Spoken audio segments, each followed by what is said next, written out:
On November 2, 1944, American fighter pilot Bruce Carr was shot down over Czechoslovakia. He had no radio, no extraction plan. Winter was coming. The smart move was surrender. Instead, he walked onto an active German airfield at night, climbed into an enemy fighter he'd never flown, started the engine without a manual, took off in complete darkness, and flew it across the front lines while both sides tried to kill him. This isn't a movie. This is documented military history. And the part that makes no sense? He succeeded.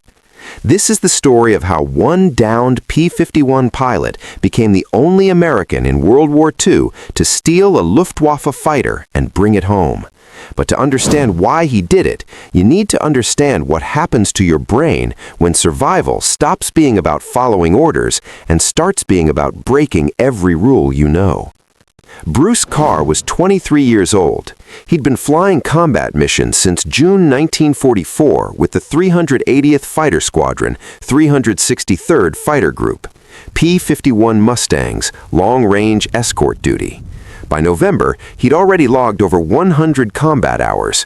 He wasn't green, he wasn't reckless, he was tired. The mission that day was a fighter sweep over Czechoslovakia, enemy airfields, rail lines, targets of opportunity, routine for late 1944. Carr's flight encountered German fighters near the town of Cheb. Flak opened up. His Mustang took hits. Engine temperature spiked. Oil pressure dropped. He was going down. Carr nursed the plane as far as he could, then bailed out over forested terrain. The parachute deployed. He landed hard, rolled, gathered the chute, and moved into the tree line. Within minutes, he could hear German voices in the distance, search parties. Now, doctrine says you evade, link up with resistance, wait for extraction. That's the plan. That's what the survival training manual tells you. But Carr was deep in occupied territory. No radio, no contact. The resistance networks in Czechoslovakia were fragmented and unreliable in this sector. Winter was weeks away, and the Germans were actively searching the area. He had a decision to make. Surrender meant POW camp, probably survival, statistically. Evasion meant exposure, starvation, capture anyway, just slower. So Carr chose a third option, one that wasn't in any manual. He decided to steal a plane. But here's the question that should bother you. Why would a rational, trained military officer think that was even possible? What happens in your head when the rule book stops working and the only path forward is one nobody's ever taken? Carr spent the first night moving west, not toward Allied lines, too far, too exposed, toward noise, specifically the sound of aircraft engines. He knew there were Luftwaffe airfields in the region, small ones mostly, forward operating bases for fighters intercepting Allied bomber formations. If he could locate one, watch the patterns, maybe. He didn't let himself finish the thought yet. By the second day, he found it, a grass airfield near the town of Pardubice. Single runway, a few support buildings, no perimeter fencing, just open farmland and a tree line. He counted maybe a dozen aircraft, Focke-Wulf Fw-190s mostly, a couple of Bf-109s. Carr had fought these planes before. He knew their silhouette, their performance envelope, their vulnerabilities in a dogfight, but he'd never been inside one, didn't know the cockpit layout, didn't speak German, couldn't read the gauges. Still, he watched. For 3 days, he observed flight operations from the woods. Pilots would arrive in the early morning, pre-flight their aircraft, take off. Some came back, some didn't. Ground crews worked in predictable shifts. Security was light. This wasn't a strategic base. It was a taxi stand for defensive intercepts. And here's what Carr noticed. At night, the airfield went quiet. A couple of guards, maybe. No floodlights, no patrols. The fighters just sat there on the flight line, unlocked, fueled, armed. The Germans weren't expecting infiltration. Why would they? On November 5th, 3 days after being shot down, Carr made his decision. He would wait until after dark, walk onto that airfield, pick a plane, and try to fly it out. It's worth pausing here. Carr wasn't suicidal. He wasn't delusional. He was a trained pilot doing math. The odds of successful evasion on foot, near zero. The odds of surviving a POW camp, decent, but not guaranteed, especially this late in the war with supply lines collapsing. The odds of successfully stealing an enemy aircraft, starting it without ground crew, taking off in darkness, navigating hostile airspace, and landing safely behind Allied lines? Unknown. But unknown is different from impossible, and for Carr, that gap between impossible and merely insane was enough. The question isn't whether he was brave, the question is whether he understood something about survival that most people never have to learn, that sometimes the least rational option is the only one that gives you any control. He was about to find out if that theory worked. November 5th, after sunset. Carr moved through the tree line toward the airfield perimeter. No fence, no wire, just open ground between him and the flight line. He'd eaten almost nothing in 3 days, some foraged roots, water from a stream. He was cold, filthy, running on adrenaline and willpower. He reached the flight line. There were 11 aircraft visible. Most were Focke-Wulf Fw 190s, the A variant, radial engine, short nose profile, one of the most effective fighters the Luftwaffe had.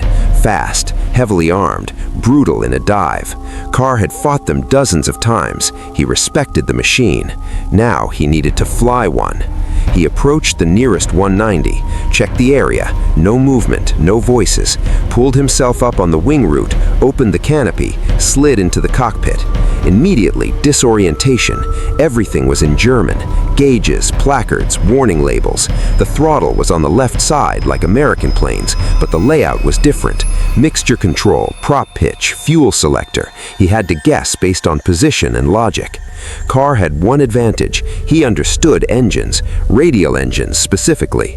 The BMW 801 in the FW 190 was air-cooled, 14 cylinders, similar operational principles to American radios he'd trained on.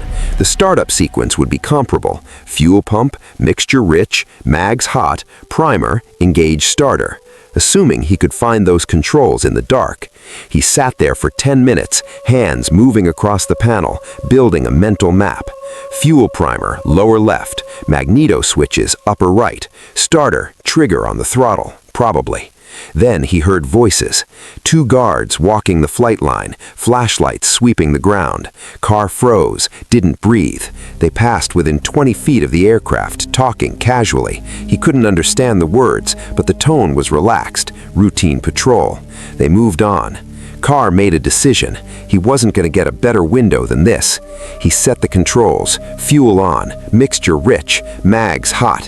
He pressed what he thought was the primer, heard a mechanical click. Then he engaged the starter. The engine coughed, didn't catch. He tried again. This time the BMW 801 roared to life. 14 cylinders, 1,700 horsepower, unmuffled, and obscenely loud in the night silence. The whole aircraft shook. Carr's heartbeat spiked. There was no stealth now. Every person on that base just heard an engine start without authorization. He had maybe 60 seconds. He released the parking brake, guessed which lever it was, and got it right on the second try. Pushed the throttle forward. The FW 190 lurched ahead, tail wheel swiveling. No lights, no radio, just engine noise and momentum. Across the field, he saw flashlights running toward him, heard shouting. Carr pivoted the aircraft toward what he thought was the runway heading. The tail came up as speed increased. He could barely see. No runway lights, just vague contrast between grass and sky. And then gunfire. Rifle rounds punching through the fuselage behind him, tracers arcing past the canopy. The Germans were shooting at their own aircraft because the alternative, letting an unknown intruder take off, was worse. Carr pushed the throttle to full. The FW 190 accelerated hard, tail lifting, stick pressure lightening. He didn't know the takeoff speed, didn't know the rotation feel, just pulled back when it felt right. The wheels left the ground. He was airborne. No navigation lights, no IFF transponder squawking friendly, just a stolen Luftwaffe fighter climbing into German airspace, piloted by an American who barely understood the machine he was flying. Now the next problem. Carr knew the general direction of the front lines, west-southwest, roughly 150 miles, but he had no maps, no compass heading. No radio to call ahead and say, "Don't shoot, I'm friendly." And he was flying one of the most recognizable enemy aircraft in the European theater. The moment he crossed into Allied airspace, every anti-aircraft battery, every Allied fighter on patrol, every trigger-happy gunner on the ground would see a Focke-Wulf and open fire. He thought about this for exactly 30 seconds. Then he made another decision. He would fly low, under radar, hedge-hopping altitude, following terrain. It was the only way to avoid both German and Allied detection long enough to figure out a plan. So he descended, 50 feet above the ground, trees flashing past the wingtips, villages blacked out below. He held the stick with both hands, every muscle locked, flying by feel and peripheral vision because depth perception at night is almost non-existent. One mistake, one misjudged hill, one unseen radio tower, and it was over. But Carr didn't think about that. He thought about airspeed, altitude, heading, small problems, solvable problems. This is what survival does. It shrinks your reality down to the next 5 seconds. He flew like that for over an hour. At some point, he saw tracers rising from the ground, German flak, assuming he was an Allied intruder. He jinked left, descended further, kept moving. Then, ahead, a different kind of light. Muzzle flashes, artillery, the front lines. Carr climbed slightly, just enough to clear the immediate terrain, and punched across. And immediately, Allied anti-aircraft opened up. They saw a Focke-Wulf, low, fast, hostile. Carr threw the aircraft into a violent turn, nearly stalling it, then dove again. Tracers bracketed the fuselage. He couldn't call them off, couldn't identify himself. He just had to survive long enough to get past the forward positions and find somewhere to land. He flew another 20 minutes, deeper into Allied-controlled territory, until he spotted an airfield. American, he thought. Mustangs on the ramp, the right profile. He had no landing gear indicators he could read, no fuel gauge he fully trusted, no idea if the brakes worked, but he was out of options. Carr entered the pattern, dropped what he hoped was the landing gear, and lined up for final approach. The FW-190 touched down hard, bounced, settled, rolled out. He braked. The aircraft stopped. Carr shut down the engine, opened the canopy, and climbed out onto the wing. American ground crew were already running toward him, weapons drawn, shouting. They saw the Luftwaffe markings, saw the black crosses on the wings. Carr raised his hands and yelled the only thing that mattered. "I'm a P-51 pilot, 380th Squadron. I stole this thing." They didn't believe him at first. Carr was taken into custody immediately. Armed guards, interrogation tent, standard procedure for anyone arriving in enemy aircraft, even if they claimed to be American, especially if they claimed to be American.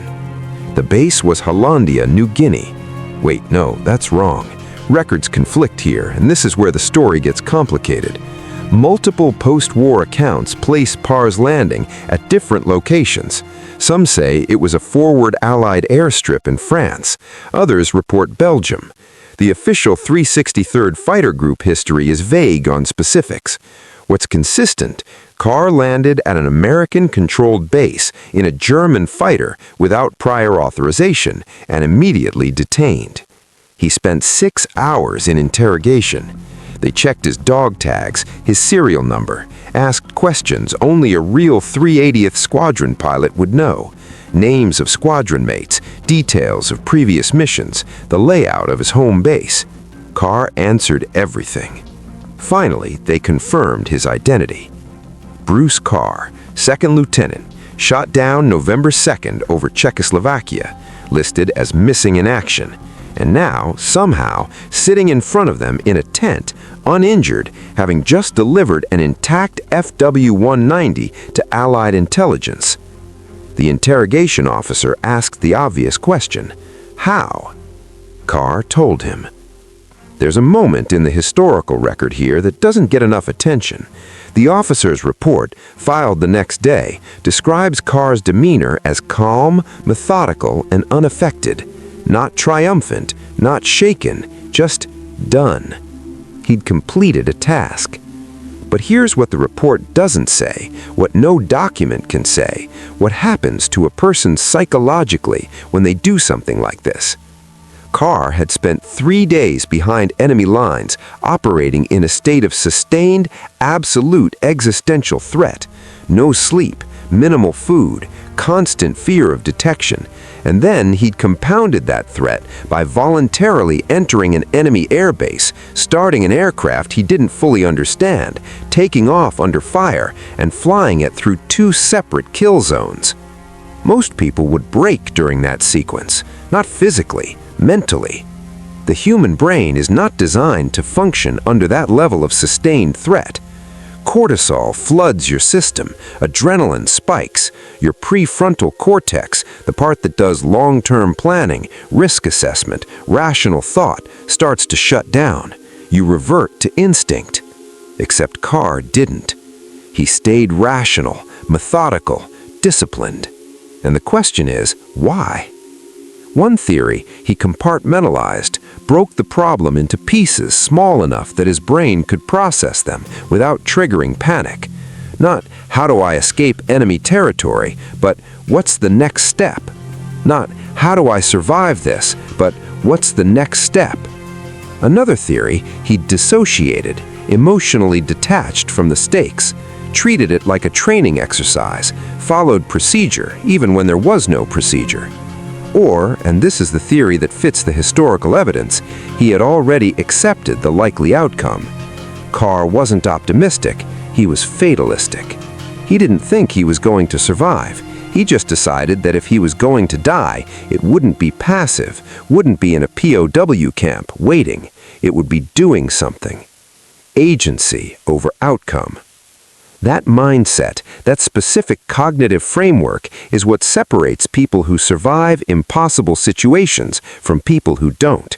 It's not bravery, it's not skill, it's the refusal to accept that the situation gets to decide for you.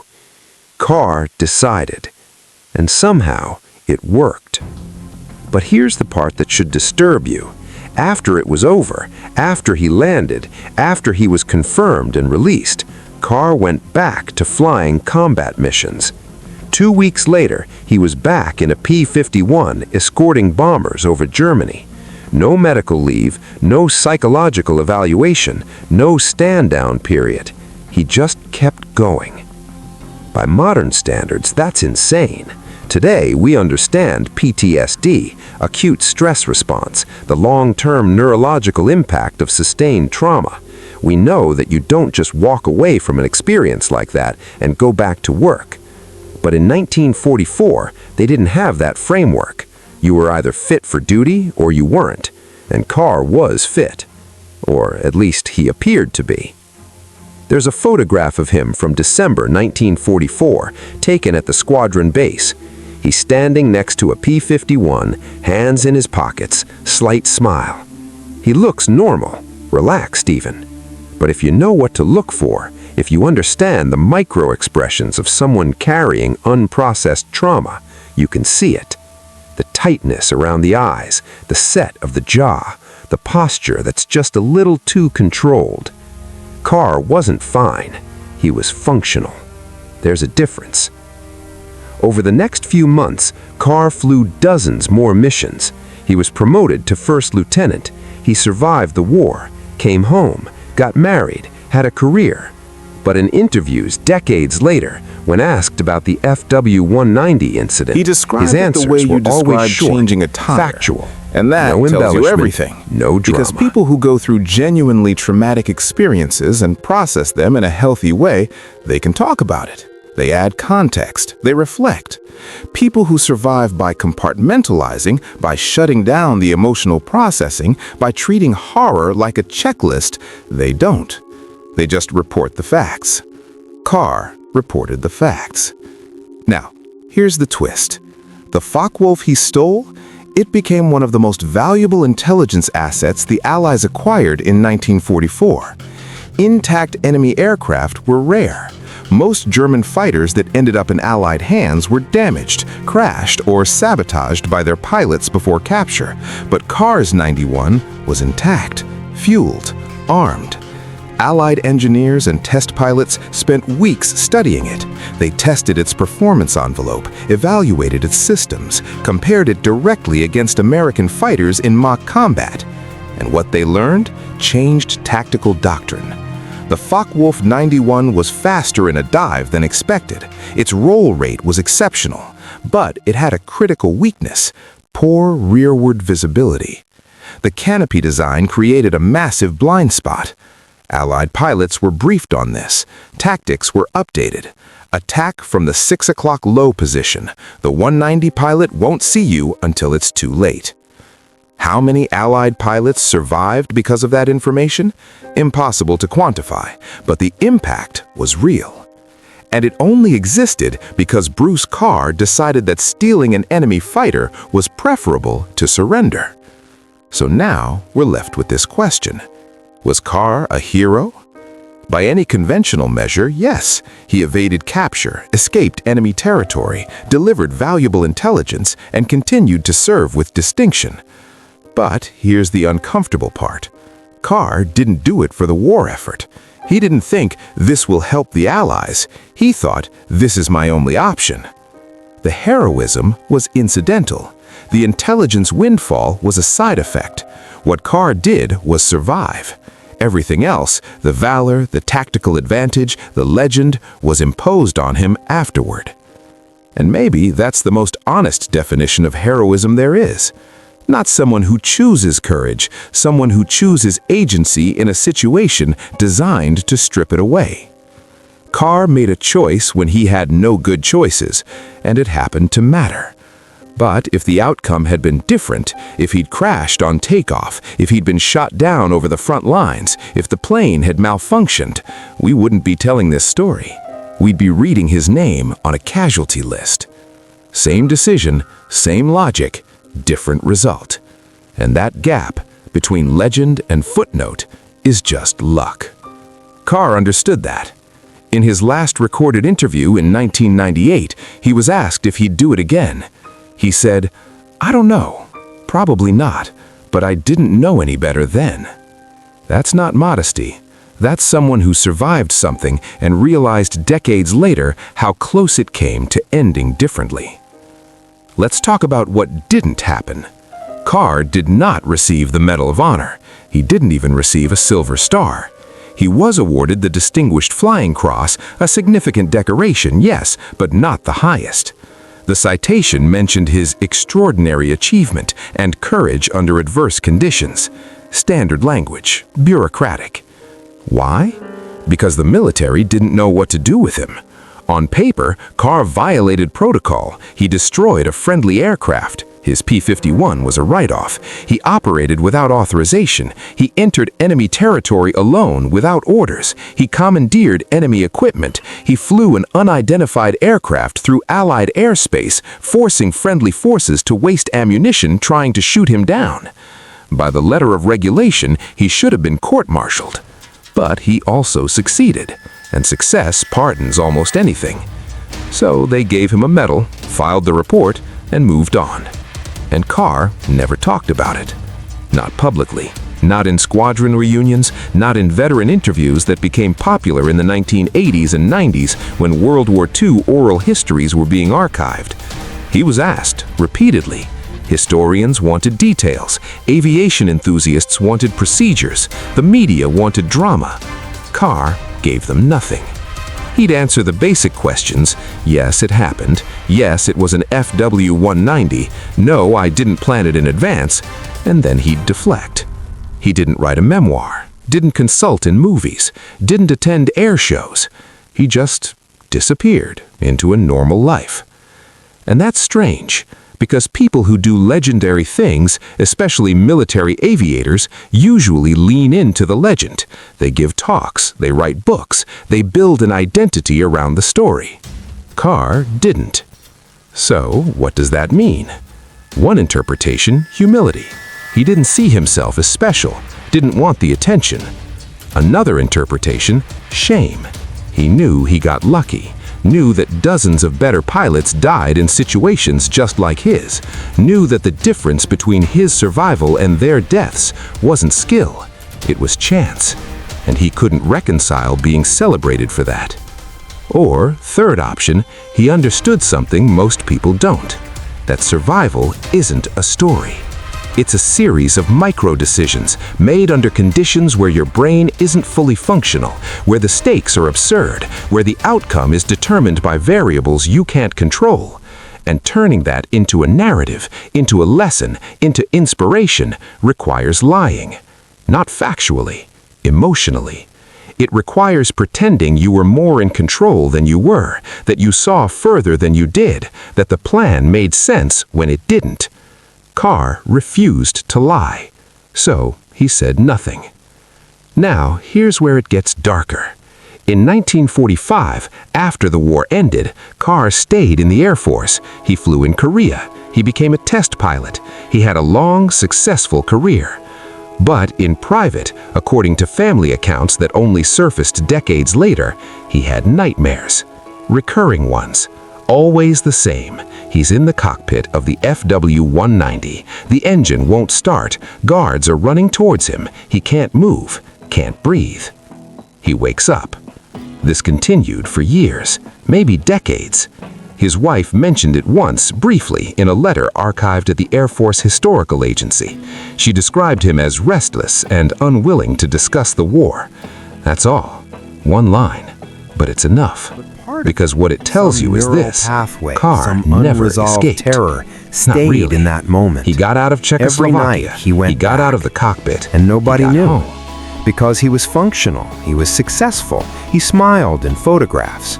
The trauma was invisible. And here's the thing about invisible trauma. It doesn't get parades, it doesn't get medals, it doesn't get recognition. It just sits there for decades, waiting. Carr died in 1998, natural causes. He was 77.